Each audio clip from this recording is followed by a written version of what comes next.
শব্দের শেষে একার থাকলে সন্ধিতে রস্যই বা দীর্ঘই হবে, কিন্তু শব্দের শেষে এস উচ্চারণ হলে দীর্ঘই হবে, বাকি সব ক্ষেত্রে রস্যই হবে। যেমন নরেশ শব্দের মধ্যে একার আছে আর শেষে এস উচ্চারণ হচ্ছে, তাহলে নর আর শেষে এ উচ্চারণ হওয়ার কারণে দীর্ঘ ইকার হচ্ছে, তাহলে নর যুক্ত ইস, নরেশ। তারপরটা নরেন্দ্র, এখানে একার আছে কিন্তু এস উচ্চারণ হচ্ছে না, তার জন্য রস্যই হবে, তাহলে নরেন্দ্র একারের জন্য রস্যই, নর যুক্ত ইন্দ্র।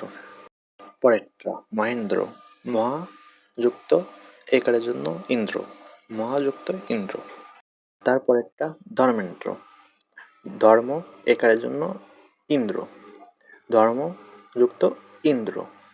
শেষেরটা দেবেশ, শেষে এস উচ্চারণ হচ্ছে, যার জন্য দীর্ঘই হবে, তাহলে দেব যুক্ত ইস, দেবেশ।